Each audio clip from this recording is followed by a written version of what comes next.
সকলকে অনেক অনেক অভিনন্দন আমার ফেসবুক পেজ এবং আমার ইউটিউব চ্যানেল থেকে। আশা করি সকলে ভালো আছেন এবং সুস্থ আছেন।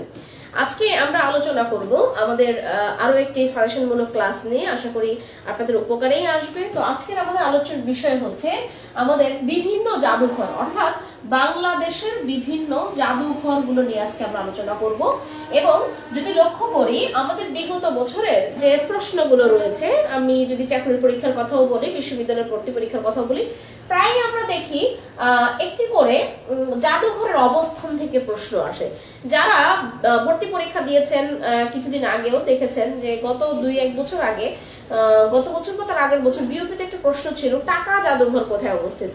তো এই প্রশ্নের উত্তরটা অনেকেই দিতে পারে নাই। কিন্তু দেখেন, আমরা এই যে বেসিক তথ্যগুলো যদি একটু মুখস্থ করে রাখি, আমরা যারা বিশ্ববিদ্যালয়ে ভর্তি পরীক্ষা দিচ্ছি বা বিসিএসও দিচ্ছি, আপনারা হয়তো দেখেছেন যে বিভিন্ন বইগুলোতে ডিটেলসে জাদুঘর থেকে প্রশ্ন থাকে, কিন্তু আমরা খুব কম সময়ে এরকম দেখেছি যে অবস্থান বাদে কোনো প্রশ্ন আসছে, অর্থাৎ অবস্থান থেকেই সবসময় প্রশ্ন থাকে। তো আসলে আমরা এরকম কিছু জাদুঘর নিয়ে একটু আলোচনা করি। দেখেন, জাতীয় জাদুঘরের অবস্থান হচ্ছে ঢাকাতে এবং ঢাকার শাহবাগে অবস্থিত। বরেন্দ্র জাদুঘর, এটা মোস্ট ইম্পর্টেন্ট, বহুবার এটা পরীক্ষায় আসছে। বরেন্দ্র জাদুঘরের অবস্থান হচ্ছে রাজশাহীতে। শিল্পাচার্য জয়নুল আবেদীন সংগ্রহশালা ময়মনসিং এ অবস্থিত। কোথায় অবস্থিত? ময়মনসিং। এবং দেখেন, বহুবার এই যে ময়মনসিং এ অবস্থিত এই প্রশ্নটা, অর্থাৎ শিল্পাচার্য জয়নুল আবেদীনের সংগ্রহশালা কোথায় অবস্থিত, বহুবার এটা ঢাকা বিশ্ববিদ্যালয় সহ প্রাইমারি নিবন্ধন এবং বিসিএস ও প্রশ্ন হয়েছে। রবীন্দ্র স্মৃতি জাদুঘর শিলাইদহ কুষ্টিয়ায় অবস্থিত। কোথায় অবস্থিত? রবীন্দ্র স্মৃতি জাদুঘর শিলাইদহে কুষ্টিয়ায় অবস্থিত। আচ্ছা, এরপর দেখেন শহীদ স্মৃতি জাদুঘর, যেটার অবস্থান হচ্ছে রাজশাহী বিশ্ববিদ্যালয়, শহীদ স্মৃতি জাদুঘর। এরপর আমরা লক্ষ্য করি জাতীয় বিশ্ববিদ্যালয় প্রযুক্তি জাদুঘর আগারগাঁয়ে অবস্থিত। জাতীয় বিজ্ঞান ও প্রযুক্তি জাদুঘরের অবস্থান হচ্ছে আগারগাঁয়ে। এরপর যদি আমরা লক্ষ্য করি গান্ধী স্মৃতি জাদুঘর, এই জায়গাটায় উনি দর্শন করতে আসছিলেন, সেখানে গান্ধী স্মৃতি জাদুঘর নামে একটি জাদুঘর রয়েছে। এরপর আমরা লক্ষ্য করি সামরিক জাদুঘর, সামরিক জাদুঘরের অবস্থান হচ্ছে বিজয় সরণিত। বহুবার এই সামরিক জাদুঘর নিয়ে প্রশ্ন হয়েছে। লালন জাদুঘর আপনারা জানেন কুষ্টিয়া ছেউলিয়াতে, যেখানে লালনের আখড়া রয়েছে, সেখানেই হচ্ছে লালন জাদুঘর অবস্থিত। আমরা চলে যাই পরবর্তী পেজে। দেখেন, এরপরে রয়েছে মুক্তিযুদ্ধ জাদুঘর। মুক্তিযুদ্ধ জাদুঘরের অবস্থান হচ্ছে সেগুন বাগিচা।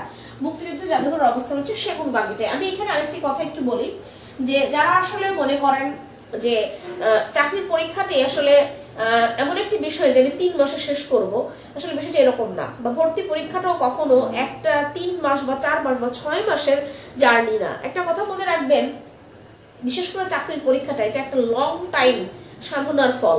তো আপনি যখন এই যাত্রাটা শুরু করবেন, বেসিক কিছু জিনিসপত্র আপনাকে শুরুতেই আত্মস্থ করতে হবে। এখন অনেকেই যদি বলে থাকেন যে আসলে মুখস্থ নির্ভর লেখাপড়া ভালো না, বা সবকিছু বুঝে বুঝে পড়তে হবে, কিন্তু ভাই কিছু জিনিস আছে সেটাকে আপনি মুখস্থ ছাড়া আমাদের বাংলাদেশের প্রেক্ষাপটে কোনো ওয়ে নাই। যেমন আমরা যদি লক্ষ্য করি যে জাদুঘরের যে টপিক মানে অবস্থানগুলা, দেখেন আপনাকে হয়তো প্রশ্ন করবে পোস্টাল জাদুঘর কোথায় অবস্থিত। পোস্টাল জাদুঘর হচ্ছে ঢাকার জিপিওতে, গুলিস্তানে। এটা আপনাকে মনে রাখতে হবে এবং এখান থেকে কিন্তু প্রশ্ন আসে। যারা অ্যাটলিস্ট নিবন্ধন দিবেন, প্রাইমারি পরীক্ষা দিবেন বা বিশ্ববিদ্যালয়ে ভর্তি পরীক্ষা দিবেন, তাদের জন্য এই জায়গাগুলো থেকে প্রশ্ন আসবে। এখানে যে চার্টটা আমি দিয়েছি, আপনারা চাইলে আমাদের হোয়াটসঅ্যাপে নক দিয়ে পিডিএফটি পেয়ে যাবেন। আপনারা একটু অন্তত এটাকে মুখস্থ করে রাখবেন। এবং মুখস্থ মানে এই না যে রাতারাতি এটাকে মুখস্থ করতে হবে, মাঝে মাঝে রিভিশনের মধ্যে রাখলেই হবে। এবার আমরা দেখি, আমরা বলছি যে মুক্তিযুদ্ধ জাদুঘর অবস্থান হচ্ছে সেগুন বাগিচায় এবং ওসমানী জাদুঘর হচ্ছে সিলেটে। এরপর লক্ষ্য করি লোক ঐতিহ্য জাদুঘর হচ্ছে বাংলা একাডেমিতে অবস্থিত। লোক ঐতিহ্য জাদুঘর বাংলা একাডেমি ঢাকা।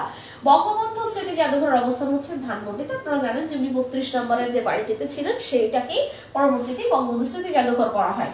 জিয়া স্মৃতি জাদুঘর চট্টগ্রামের সাবেক যে সার্কিট হাউস, সেখানে ওনার স্মরণে একটি জাদুঘর তৈরি করা হয়েছে। এবং ভাষা আন্দোলন জাদুঘর হচ্ছে বর্ধমান হাউস। আপনারা নিশ্চয়ই জেনে থাকবেন যে বাংলা একাডেমির এক সময়কার পুরাতন নাম হচ্ছে বর্ধমান হাউস।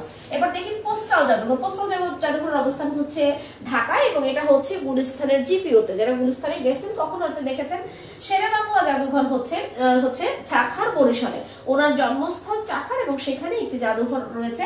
জাতিতাত্ত্বিক জাদুঘর হচ্ছে আগ্রাবাদ, চট্টগ্রাম।